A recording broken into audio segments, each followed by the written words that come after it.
یه داستان تکان دهنده ای که یه روزی ابوذر غفاری از دهانش در رفت رضی الله عنه، به بلال گفت یا ابن السودا، ای سیاه زاده. سبحان الله.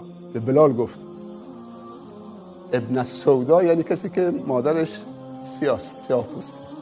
بلال سرش انداخت پایین. بلال قوی بود، میتونست بزندش ولی برخورد نکرد. خبر به رسول الله صلی الله علیه و سلم رسید. ابوذر شرمنده شد. میگه بلال دستم به دامنت، حلالم کن. خب سکوت کرده بود، بخشیده بود، خب به انتقام نداشت. تا اینکه رسول الله صلی الله علیه و سلم با این لحن به ابوذر گفت یا اباذر ابدع الجاهلیه و انا بین اظهرکم. این نعره های جاهلیت، شعارهای جاهلیت، این صدازاده است، اون فقیره، اون فلان، اون از قبیله اونه، این لقب اونه، اون لقب القاب، ولی موضوع بالالقاب بئس الاسم الفسوق بعد الایمان. کرامت انسانی مال همه است.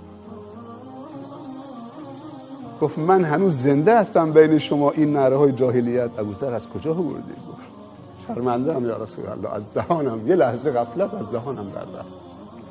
بعد یقه بلال گرفت. گفت من اصلا خودم عذاب وجدانم برطرف نمیشه تا این که تو این جمعی که توهینت کردم بخوابم، پیشانی و صورتم به بالا باشه، تو با این نعلینی که رو خاک راه میره محکم بکوبی تو پیشانی من، که دیگه درسی برای من باشه که به هیچ احدی با رنگش تحقیرش نکنم.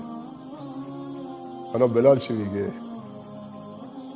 گفت یا اخی اباذر لم اکن لأطأ باقدامی علی وجه سبیل الله. من کسی نیستم که با این نعلینی که رو خاک راه میره بذارم بر پیشانی که برای خدا سجده میکنه. حالا تو یه چیزی گفتی از دهان در رفت. سبحان الله. هم دیگه رو تو آغوش گرفتن. اون یه چیز از دهانش در رفت، بلا فاصله معذرت خواهی. به شب نرسید. وقتی کسی معذرت خواهی میکنه تو حق نداری تحقیرش بکنی.